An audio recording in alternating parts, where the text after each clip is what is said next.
Now, I didn't want to make this video. The referendum had happened and I thought that was the end of the story. But then, surprise, snap election. So now I've got to make it. Now, despite all the bluster about this general election, it really does come down to one thing and one thing only: Brexit. Thus, when it comes to the ballot box, everyone is going to vote depending upon their view of Brexit. I intend for this video to make an argument and a case for Brexit, and indeed a hard Brexit. But first, let's go through how the EU works very quickly.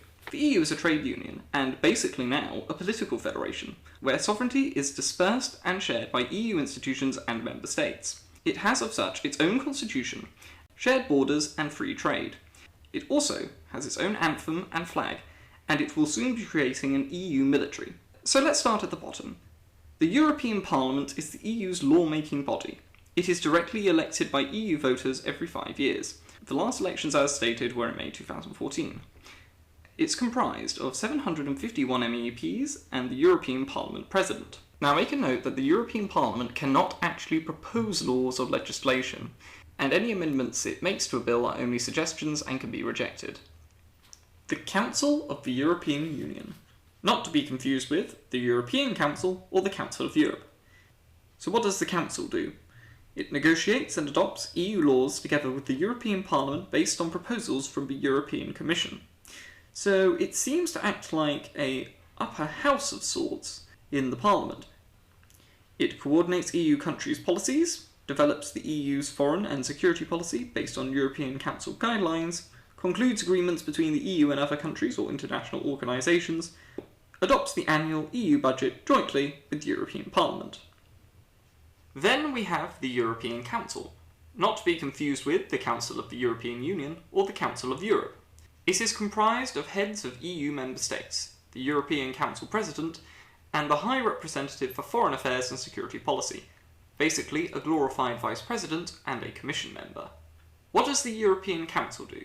Decides on the EU's overall direction and political priorities, but does not pass laws. Deals with complex or sensitive issues that cannot be resolved at lower levels of intergovernmental cooperation. It sets the EU's common foreign policy and security policy, taking into account EU strategic interests and defence implications. Nominates and appoints candidates to certain high-profile EU-level roles, such as the European Central Bank and the Commission, and on each issue the Council can ask the European Commission to make a proposal to address it, or pass it on to the Council of the EU to deal with. And it normally meets 4 times a year. And generally, it decides issues by consensus, but by unanimity or qualified majority in some cases. Only the heads of state/government can vote. Now, when it comes to the European Commission President, the European Council decides who will be nominated by qualified majority. Finally, we get to the top. The European Commission, which is comprised of the President of the Commission and 27 other EU Commissioners, 1 from each EU member state. Formally, 28. What does the Commission do? Proposes new laws. The Commission is the sole EU institution tabling laws for adoption by the Parliament and the Council that protect the interests of the EU and its citizens on issues that can't be dealt with effectively at national level, and get technical details right by consulting experts and the public. Well, less the public, as we shall find out. Manages EU policies and allocates EU funding, basically just normal executive powers found in most countries. Enforces EU law, together with the Court of Justice, ensures that EU law is properly applied in all the member countries, and represents the EU internationally, obviously. Now I'm going to go into a little bit of details how the President is appointed here. So, appointing the President. The candidate is put forward by national leaders in the European Council, taking account of the results of the European Parliament elections. He or she needs the support of a majority of members of the European Parliament in order to be elected. So basically they select the cabinet in a similar way that the US President selects a cabinet. That is briefly the institutions and bodies in the EU. Now if you're like me, you'll be looking at this and thinking, my word, this is actually terrible. For the benefit of those who are confused by what this means for politics in reality, I'm going to explain all the issues and problems with this structure as it stands. Number 1. The European Parliament is weak and underpowered. Let's address the only directly elected EU institution first, the European Parliament. Some of you might be sat there thinking, well, I don't directly elect the Commission, but the Parliament can keep the EU accountable. That's fine. If that is you, I'm going to start dragging you, kicking and screaming, back into reality. The Parliament is weak and pathetic. As I previously mentioned, it cannot propose its own legislation. In British politics, it is possible for MPs to propose bills to Parliament and get them made into law. On opposition days, it is possible for the opposition parties to propose legislation and hold a vote to turn those suggested bills into law. Not so in the European Parliament. Only the European Commission can propose bills. Parliament is limited to deciding whether to pass the Commission's bills into law or not, and of course making occasional criticisms of the EU as a whole. But Your Imperial Majesty, I can hear you say, it elects the Commission President, and the President comes from the largest party, so not only does the Parliament have power, but it also legitimises the President on behalf of Europeans. Where to even begin? The President is not nominated to the position of Commission President by his party. He or she is nominated by the European Council, and then the Parliament as a whole decides whether they like the nominee or not. And he or she does not actually have to come from the largest party. In theory, at least, the European Council could nominate someone from the smallest party, and they could win the Parliament vote and become President. This is miles different to how it works in Britain, where everyone knows who the Prime Minister and the Cabinet will be if a party wins a majority of constituency seats. Now, it is true that each party in the European Parliament can put forward a lead candidate for the role of Commission President, but the European Council is still the body which chooses a candidate to be voted for or against. There is no free vote in the Parliament for the position of the President. Unlike in presidential democracies such as France, for instance, you can have multiple candidates for President.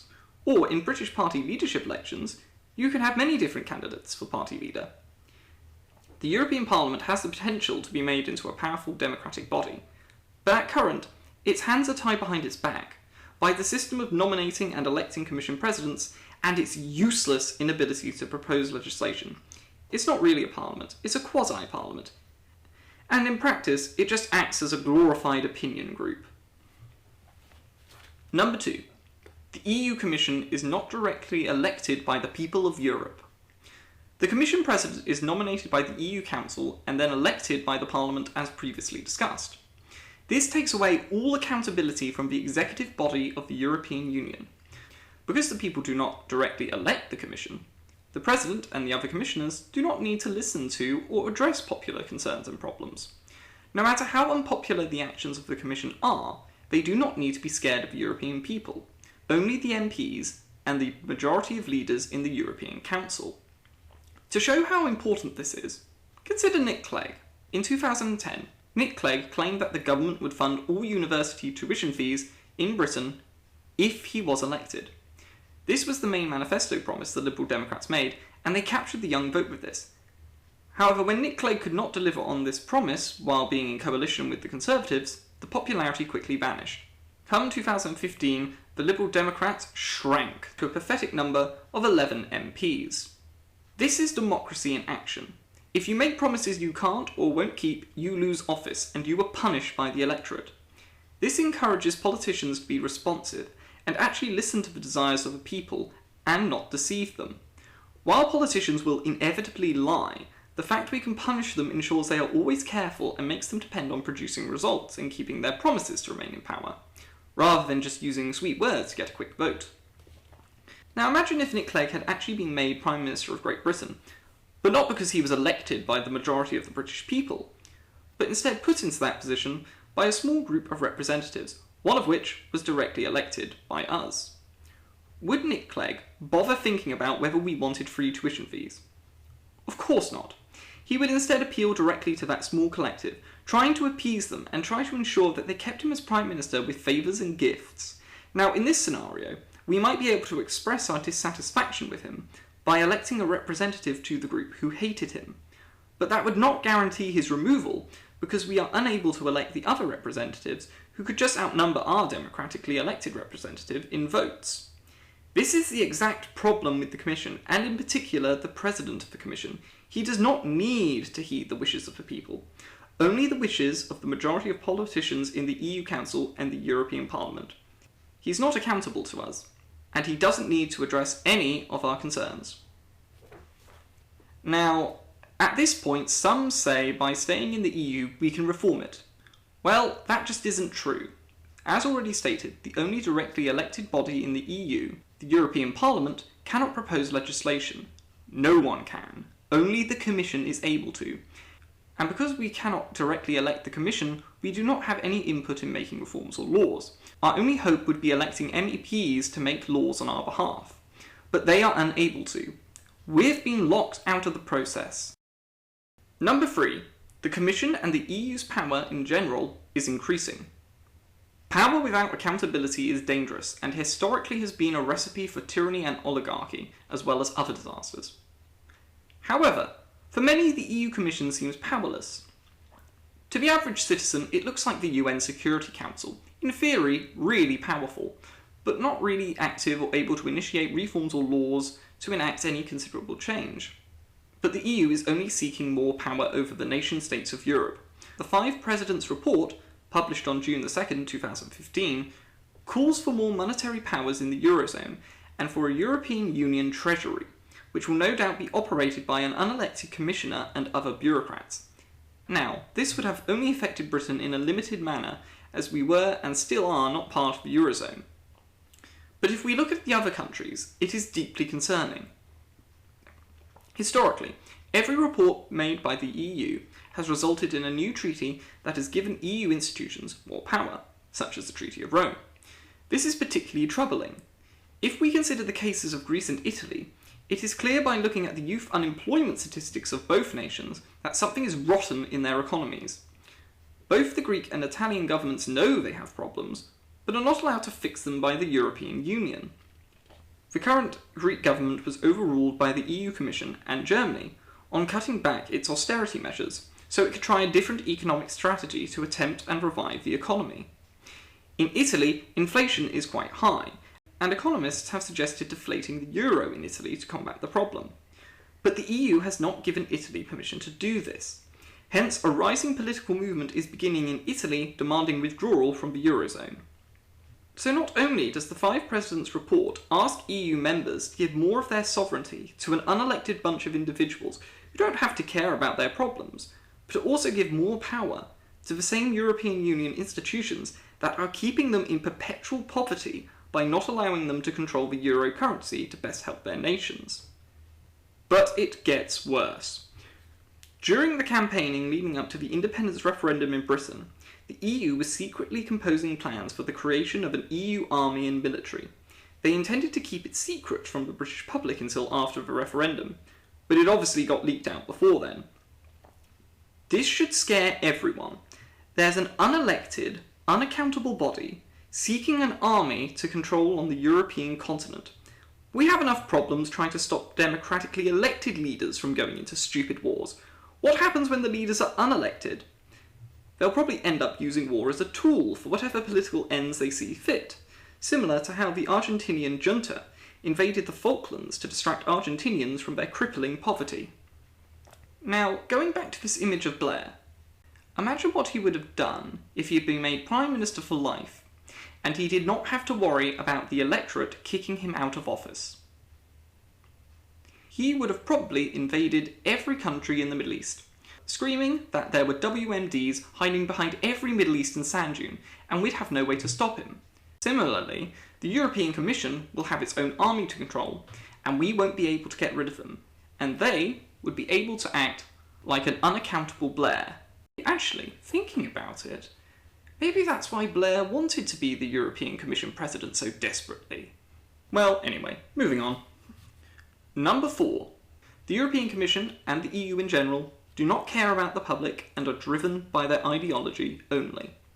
Having an unelected executive that does not have to worry about your opinion is bad, simply put. But if the European Commission was comprised of smart politicians who kept their ears to the ground whenever they made decisions, they would at least be defendable. But they are not. They're not interested in popular opinion. It is not what governs their political actions. Instead, they are motivated by their ideology. The two most obvious goals of the EU ideology are 1. Increase political integration of the countries who are already members to form a federal state, and 2. Expansion, the inclusion of more European countries into the Union. We can see the first in the various reports that spawned treaties which European statesmen were asked to sign, giving Brussels more powers. And we can see the second in current considerations for Turkey's membership and the talk of allowing other Eastern European countries, such as Ukraine, into the Union. The most recent member of the European Union was Croatia in 2013. Even if you are of the opinion that these goals are noble, it has to be agreed by everyone that the methods used to achieve these stated goals are often not noble. Let's consider the first goal. In 2004, the EU proposed the Treaty Establishing a Constitution for Europe, or TCE for short. It proposed, among many things, the creation of the post of President of the European Council, and for the EU to extend its rights into some new areas, perhaps most importantly into justice policy, especially asylum and immigration. Now, many countries ratified the treaty. However, when referenda were held in France and the Netherlands, the voters rejected the treaty, and the TCE was shelved. Except it wasn't. The EU officials rewrote the TCE and turned it into the Lisbon Treaty. The treaty was compiled in such a legal manner that the articles within were to be considered additions to the other treaties member states had signed, such as the Treaty of Rome. The EU member states were then asked to sign this treaty, and they all did so without hesitation, excluding Ireland, which had 2 referenda on it before deciding to opt for the treaty. We weren't even given a referendum. Gordon Brown just showed up and signed the treaty. This pernicious willingness to bypass the democratic will of the French and Dutch voters, and the audacity of the pro-EU Irish politicians to carry on with referenda until they got the right answer, is solid proof that the EU is not interested in the democratic will of any of the nations in Europe. They wanted more political integration, they wanted more sovereignty, they wanted more power, and they were willing to use whatever methods they saw fit to attain these things. They are obsessed with the ideal of a United States of Europe, and to hell with your opinion if you don't like it. Remember the voter issues during the independence referendum? Immigration, democracy, and sovereignty were consistently on the top of the list. The EU could have easily won British voters by either giving Britain the ability to control its borders, or just reformed the European Commission so it was actually democratically elected by the people of Europe. If the EU had done any of what I've just mentioned, the outcome of the referendum would probably have been different. Very different. But the EU budged on nothing. It only gave Britain the ability to apply a temporary brake on immigration and refused to change the power structures of the EU. Why? Because freedom of movement in the EU is a cherished principle, apparently, and becoming more democratic as a superstate would limit their power to pursue their ideological agenda of further integration and expansion. Also, let's not forget that the EU is even willing to bend the rules for joining the Eurozone and the EU in general. Let's take the case of Greece. Greece did not meet the economic criteria for joining the Eurozone, but due to some clever number balancing, they were able to lie their way into joining the Eurozone. However, the deceit was quickly discovered, and what did the EU do? Nothing. The EU did nothing. It pretended the problem did not exist, and we all know how that turned out in the end. The EU is obsessed with expansion, and it is willing to do stupid things for that expansion. And finally, number 5. The reasons given for supranationalism are illogical. The EU's biggest claim is that it is maintaining peace in Europe. It says it is doing this by destroying the nation-states of Europe. The logic is thus: nations cause war, and destroying the unique cultures and identities of Europe will guarantee peace. This is stupid and it's mad. Nations do not cause wars. Human violence has existed since the Stone Age. Since the day we first gathered in tribes, we have fought over land and resources, centuries before the arrival of nation-states, or even the very concept of a nation-state. From tribe to clan, to village to city-state, and then the nation-state. We have fought and killed each other. Violence and war are part of the human condition, and do not result from societal organisation. Simply put, destroying the nation-state will not stop war. History, though, has shown that democratic nations do not tend to fight each other. Seriously, pick up a history book and try to find a time in Europe where 2 democratic nations went to war with each other. Since World War II ended, democracy has been the chief mode of rule in Western European countries. Was there any country in Western Europe itching to fight their neighbours after World War II?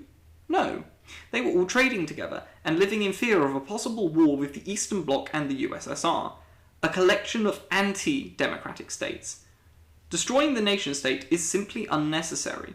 Spreading democracy and keeping it strong in your own country has been proven the most effective means of ensuring peace and cooperation. The EU is in fact actively threatening peace with its anti-democratic structure and its complete hatred of democratic principles when they get in the way of further integration and expansion.